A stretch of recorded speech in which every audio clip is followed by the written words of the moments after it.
বাইদেউ আপুনি ক'ৰ পৰা আহিছে? এয়াৰপৰ্টৰ পৰা আহিছে। এয়াৰপৰ্টৰ পৰা আহিছে। আগতে আহিছিলে আজি প্ৰথম আহিছে? আজি প্ৰথম আহিছে। আচ্ছা আচ্ছা। আপুনি ইয়াত পূজা কৰিলে? পূজা কৰিলে। মানে কি মানে মাহাত্ম্য কি আছে এইটো মন্দিৰত, ভীমাশংকৰ মন্দিৰত? বহুতৰ মুখেদি শুনা পাওঁ এইটো ভাল মন্দিৰ বুলি কয়, পূজা কৰিলে যি মাগে সেইটো পায় বুলি কয়। সেই হিচাপতে আজি আহি আমি পূজা কৰিলোঁ। বেলেগ একো আজি প্ৰথমবাৰ আহিছে?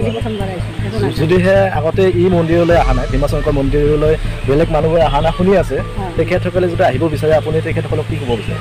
আহিবা কম, ভাল লাগিছে। জেগাখিনি বহুত ভাল, বহুত ভাল লাগিছে। নিজৰতে খুব ভাল লাগিছে, ঠাণ্ডা পৰিৱেশ, বহুত ভাল লাগিছে। গণেশ মন্দিৰ পূজা কৰিছোঁ, তাৰপৰা ইয়াতে আমি এতিয়া ঘৰৰ পৰা গাজাল পান আমি খালোঁ আৰু। আচ্ছা। তো হেল্ল' ফ্ৰেণ্ড, আজি মই যাব লৈছোঁ ভীমেশ্বৰ ধাম আৰু মোৰ লগতে আপোনালোকক মই ভালদৰে দেখুৱাম আজি ভীমেশ্বৰ ধাম। কিন্তু এই ভীমেশ্বৰ ধামখন কোন ঠাইত আছে, কোনফালেদি যাব লাগিব, কোন ঠাইত আছে, সম্পূৰ্ণ আপোনাক দেখুৱাই থাকিম। তো পাৰ্টনাৰ, তাৰ কাৰণে আপুনি যাব লাগিব ফাৰ্ষ্ট টাইম গড়চুক চাৰিআলিৰ পিছত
কাটি পেলাই নতুনকৈ মাটি কাটি পেলাই এনেকৈ ৰাস্তা বনাইছে। ইয়াৰ পৰা মাটি পেলাই এই ৰাস্তাটো বনাইছে। এতিয়া মই গৈ আছোঁ, এই কাঁচা ৰাস্তাইদি গৈ আছোঁ।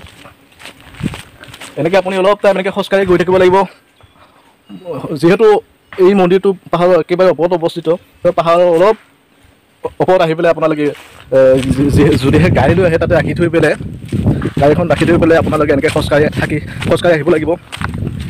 অলপ দূৰ যাব লাগিব এনেকৈ। তো পাৰ্টনাৰ, ফাইনেলি মই পাই গ'লোঁ। এয়া আপোনালোকে দেখিছে গেটখন, বহুত পুৰণা গেট দৰে লাগিছে দেখোঁতে। বহুত পুৰণা মানে বহুত পুৰণা এনেকুৱা লাগিছে। এই ভীমেশ্বৰ ধামটো আচলতে গুৱাহাটীৰ পামহিত অৱস্থিত ডাকিনী পাহাৰ বা ডাইনী পাহাৰ বুলিও এই পাহাৰখনক জনা যায়।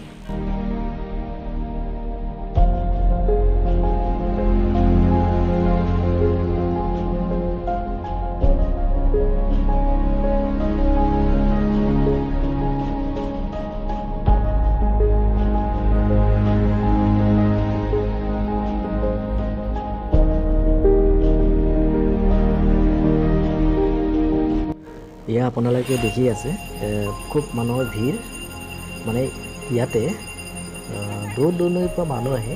লগতে মানে দুখন পাহাৰৰ মাজত যিহেতু হয়, তো পাহাৰৰ মাজেদি এইটো মানে ডাঙৰ নিজৰা এটা বৈ আহিছে। নিজৰা মানে দুখন পাহাৰৰ মাজত যিহেতু আছে এই ধামখন, তো পাহাৰৰ মাজেদি এই সৰু নিজৰাটো মানে বৈ আহিছে।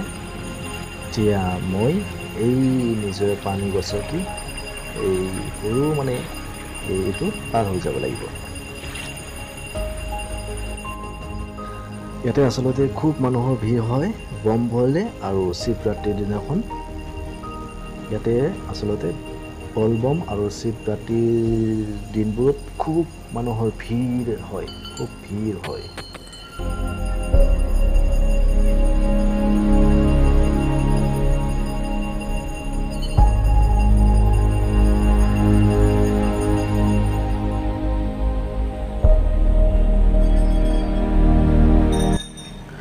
এয়া আপোনালোকে দেখি আছে পূজা কৰা জেগাখন, মানে নিজৰ পানী এনেকৈ বৈ আহে। ইয়াতে মানে সৰু এটা গুহা টাইপৰ আছে, এই গুহাৰ ওচৰত মানে ইয়াতে পূজা কৰা হয়। আপোনালোকে দেখিয়ে আছে।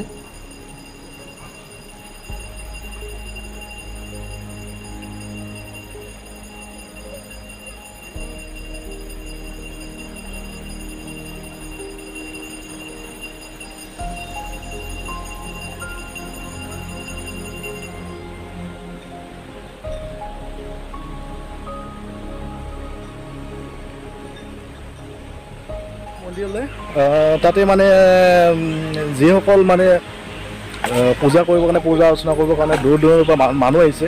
তাৰ মাজত মই বাইদেউ এজনীক সুধিব বিচাৰিছোঁ, তেখেত ক'ৰ পৰা আহিছে, লগতে কি কাৰণে আহিছে, ইয়াৰ মাহাত্ম্য কি, তেখেতক মানে দুটামান কথা সুধিব বিচাৰিছোঁ। আপোনালোকে চাই থাকিব। বাইদেউ আপুনি ক'ৰ পৰা আহিছে? এয়াৰপৰ্টৰ পৰা আহিছে। আগতে আহিছিল, আজি প্ৰথম আহিছে? আচ্ছা আচ্ছা। আপুনি পূজা কৰিলে? মানে কি মানে মাহাত্ম্য কি আছিলে এইটো মন্দিৰত, ভীমাশংকৰ মন্দিৰত? বহুতৰ মুখেদি শুনা পাওঁ এইটো ভাল মন্দিৰ বুলি কয়, পূজা কৰিলে যি মাগে সেইটো পায় বুলি কয়। সেই হিচাপতে আজি আহি আমি পূজা কৰিলোঁ, আৰু বেলেগ একো আজি প্ৰথমবাৰ আহিছে? প্ৰথমবাৰ আহিছোঁ। যদিহে আগতে ই মন্দিৰলৈ অহা নাই, ভীমাশংকৰ মন্দিৰলৈ বেলেগ মানুহবোৰে অহা নাই শুনি আছে, তেখেতসকলে যদি আহিব বিচাৰে আপুনি তেখেতসকলক কি ক'ব বিচাৰে? আহিব কম, ভাল লাগিছে, জেগাখিনি বহুত ভাল, বহুত ভাল লাগিছে, নিজৰতে খুব ভাল লাগিছে, ঠাণ্ডা পৰিৱেশ, বহুত ভাল লাগিছে।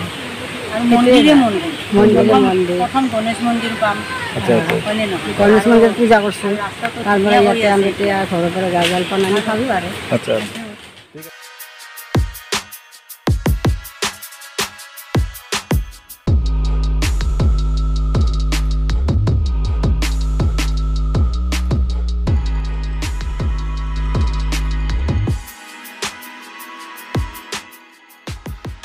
তো পাটনাৰ এতিয়া যাব লৈছোঁ, য'ৰ পৰা আহিছিলোঁ তাতে যাব লাগিব এতিয়া যোৱাৰ আগতে। তো পাটনাৰ ভিডিঅ'টো কেনে লাগিছে জনাব, যদিহে ভাল লাগিছে লাইক কৰিব, কমেণ্ট কৰিব, লগতে আজি যদি প্ৰথমবাৰৰ বাবে মোৰ চেনেলটো দেখিছে তো ছাবস্ক্ৰাইব কৰিব। তো আজিলৈ বাই।